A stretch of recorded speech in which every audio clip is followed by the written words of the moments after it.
Hello and welcome to Chapter 17. Chapter 17 discusses the digestive system. The digestive system happens to be literally a long chapter. It starts in the oral cavity and ends all the way in the anal cavity. So although it's long though, but the concepts are easy to learn, so that's a good thing. I mean, my favorite kind of chapter is short and easy. But second kind would be long and easy, so I'll take it. Okay, we'll start off with an introduction. That the main part of the digestive system is known as the alimentary tract, and that is a long tube that extends all the way from the oral cavity that's in the head and neck, and it passes down the thoracic cavity, abdominal, and even all the way down into the pelvic cavity. It is actually the inside of that tube, the inside of that digestive tube, is not considered the internal environment. Okay, it's considered part of the outside world because its pH, the electrolyte composition, the amount of water that's in that digestive tube depends on what we put into that system, depends on what we eat and what we drink. While the rest of the environment, our internal environment, the rest of our body, its pH, its electrolyte composition, its water volume all depends on, the needs of the body and negative feedback and so on, which is not true about the digestive tube. Know that everything we eat, we have to break it down, we have to digest it into their building blocks.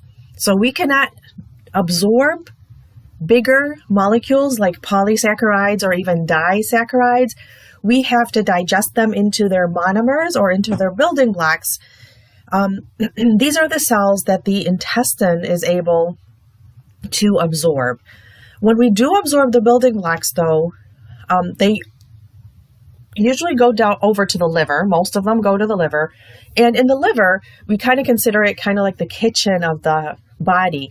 The liver can take those building blocks or those ingredients and start cooking up different things. It can make proteins. It can make, the plasma proteins that our body needs. It can use them to make glycogen and so on. So once everything is absorbed as a monomer, the building blocks can be used to make polymers again. We can make those bigger molecules that the body needs.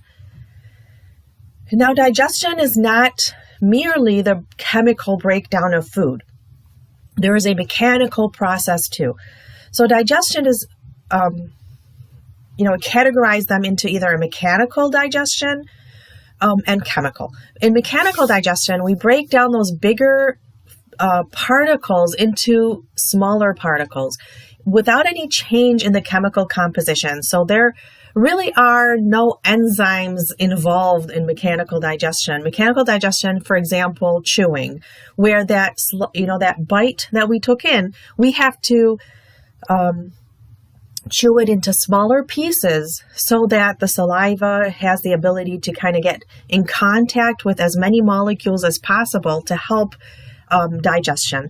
So that is mechanical digestion. We also see mechanical digestion, especially when we eat a fatty meal, and that fatty meal reaches the small intestine. It has to be mixed up with a lot of bile in order to help break down those bigger fat molecules into smaller ones in order to assist with absorption later on.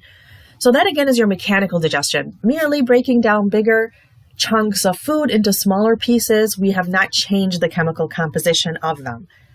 Chemical digestion is different. Chemical digestion is where we're going to actually use enzymes, digestive enzymes, to chemically change those bigger molecules into smaller chemicals. Okay, so we could either change them into their dimers or into their monomers, depending on what kind of enzyme it is. Functions of the digestive system. We usually kind of think of it as digestion and absorption, and that's pretty much it. But there's a lot more to the system. It is responsible for ingestion, which is eating, chewing or mastication. It is also responsible for, obviously, mechanical and chemical digestion. It is responsible for absorption and propulsion. Propulsion means to move things down through the system. and then defecation. Okay, so you want to think of the whole process starting from eating all the way down to the defecation. And the digestive system, anatomically speaking, is made of the alimentary canal, which is that digestive canal that again is part of the outside world, and the accessory organs. So we'll take a look at the different organs. The alimentary canal starts all the way up here in the head and neck, where it starts off with the oral cavity. Okay, it includes different parts. We'll talk about them when we get to the next video. And then we've got the oropharynx and the esophagus, the stomach, small intestine, large intestine. So this is obviously kind of like a very quick run through of the alimentary canal. And it consists of anything where the food would have to pass through. So the food passageway is known as the alimentary canal. Okay, the accessory organs, these are organs that are going to produce digestive fluids or different secretions into the alimentary canal, but the food does not physically pass through these organs. So for example, the liver, the gallbladder, and the pancreas, which is kind of hidden behind the stomach. Okay, so if you're confused on which organ is part of which part, just think of it, ask yourself this: does the food have to pass through this? Let's take the stomach, for example. Does that food have to pass through the stomach? Well, yes. So it's part of the alimentary canal. Does the food pass through, which is at this point called chyme, C-H-Y-M-E, does it pass through the liver? No, it doesn't, but the liver makes bile, and that bile is then released into the alimentary canal. So the liver would be considered an accessory organ. Now, general characteristics of the alimentary canal. Okay, alimentary canal is a muscular tube. Okay, it's about 8 meters long. If you change that into feet, I believe that's about 26 or 27 feet long. It starts all the way in the head. It goes down the neck, thoracic, abdominal, and pelvic cavities. And because the tube really has the same structure, okay, it has the same 4 layers: mucosa, submucosa, muscularis, and serosa. And to remember them, they're kind of like MS. Okay, from the innermost layer to the outermost layer. And so we kind of, instead of talking about the layers of the esophagus and then the layers of the stomach and the layers of the small intestine, they all have the exact same layers. Remember, it's just pretty much one tube throughout the system. So the different layers are the mucosa, and that is the layer that comes in direct contact with everything that is passing through the system. Okay, so this is the layer that if you open up the lumen, you'll find the mucosa right there. It is it's made out of epithelium, connective tissue, and some smooth muscles. It is there for protection. It's there to secrete different things and also for absorption. Underneath the mucosa, there's the submucosa that has lots of loose connective tissue, and this is where you'll find the blood vessels, whether it's the arteries or veins. You'll find the nerves. You can also find the lymphatic vessels. And because of that, the function of the submucosa is to nourish all of the tissue with the blood supply, or to wash away any of the waste products through the venous system. The lymphatic vessels we'll find are there in order to help in the absorption of fat or fat-soluble vitamins. The muscularis, also known as the muscularis mucosa, that's made out of smooth muscle fibers, and it's arranged in 2 different groups. There is a circular group, kind of like a ring, and then there's a longitudinal group, and those are parallel to the lumen. And your smooth muscles are responsible for the movement of the tube with the contents that are inside of it. The serosa, that is the outermost layer. It's also made out of epithelium and connective tissue, kind of like the mucosa layer. Difference is that this is a serous membrane, so it'll make kind of like secrete a watery fluid that helps in protection and lubrication. So all of these loops of intestine, as they are kind of crammed into the abdomen, and they are producing all these different movements, they have to be lubricated, and that lubrication comes from the serous membrane. Remember that the mucosa is a mucous membrane, so it would definitely have cells that produce mucus in there.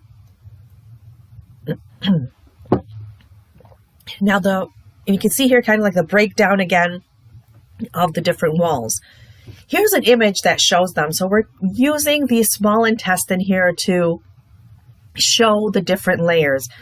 And this time we'll kind of start from the outside. So the outermost layer is the serosa layer. And you can see here, again, the outermost layer known as the serosa. The mesentery, which brings the blood supply from the branches of the aorta, form an envelope around the intestinal loop, and that envelope is known as the serosa. Again, it is a serous membrane. It'll produce serous or watery fluid that helps in the lubrication of the intestinal loops.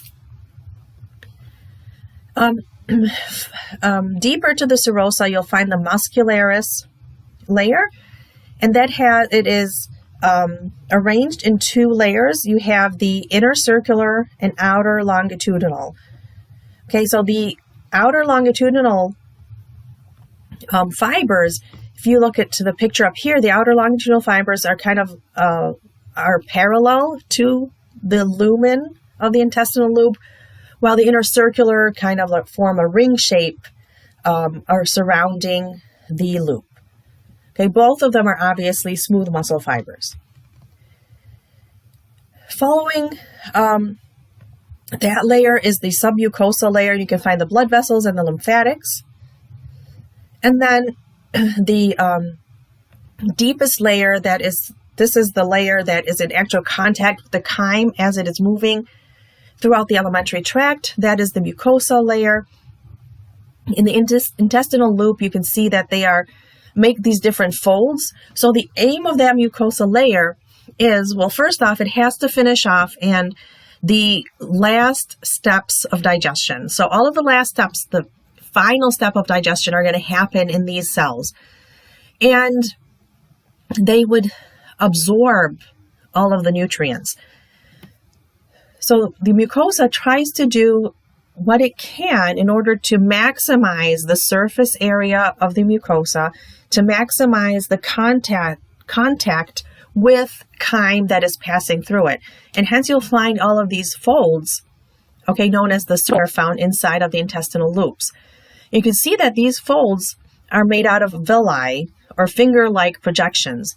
Each villus, which is the singular of villi, has a connective tissue core with blood vessels. You can see an arteriole and a venule there, and a capillary. And you can also see a lymphatic capillary.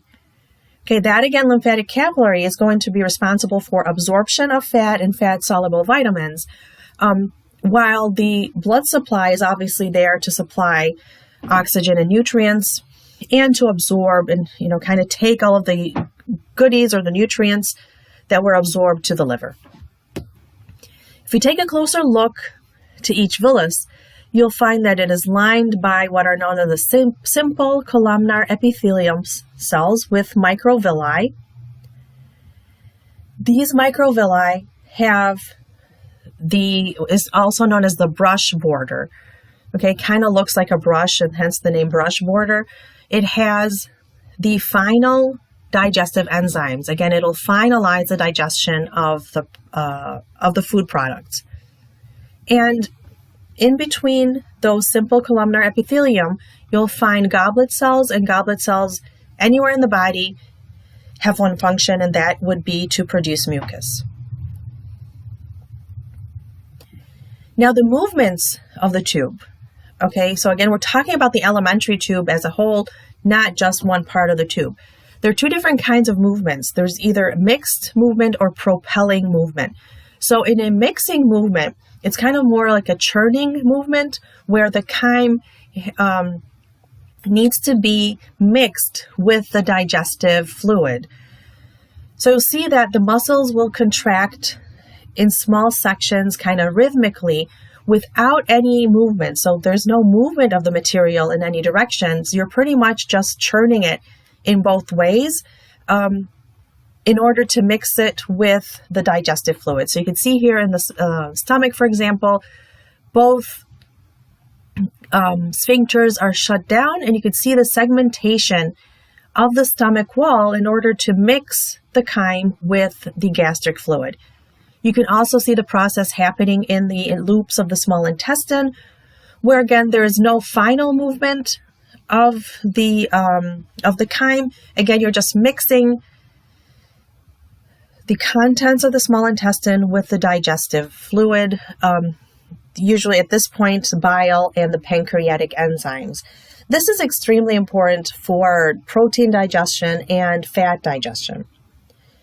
Okay, it's also known as segmentation.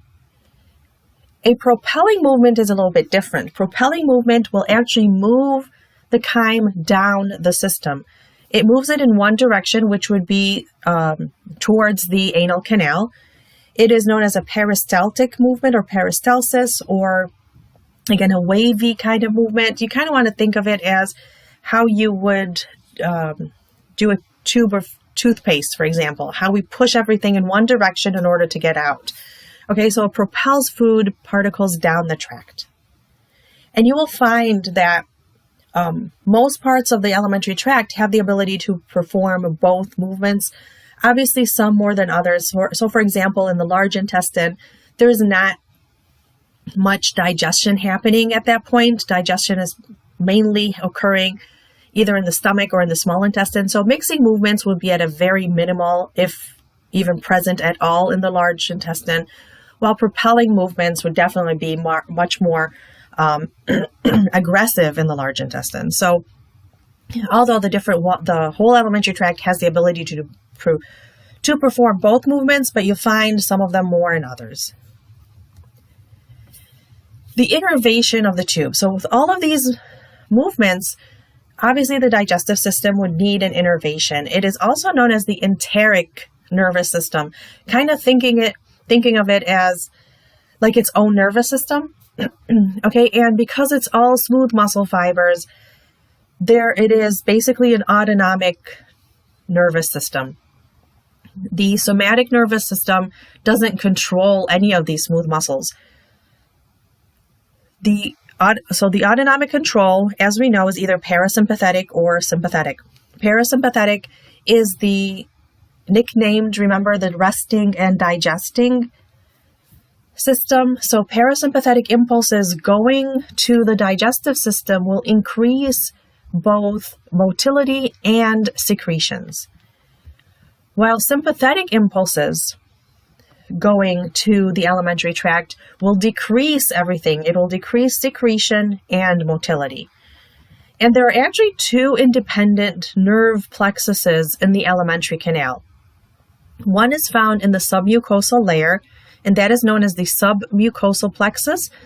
And this nerve plexus controls secretions, so S with S. And then there's another plexus found in the muscularis layer, known as the myenteric plexus, and that controls motility, so M with M, which is nice. So let's take a look back at the different layers and further understand where these plexuses are. Again, a plexus is a braid or a network of fibers, of nerves. You will find a plexus found in the muscularis layer, known as the myenteric plexus, and the stimulation of the myenteric plexus will lead to increased motility. You'll also find a submucosal plexus of nerves found in the submucosal layer, and stimulation of the submucosal plexus would lead to increased secretions. So this ends this portion, and I will see you in the next.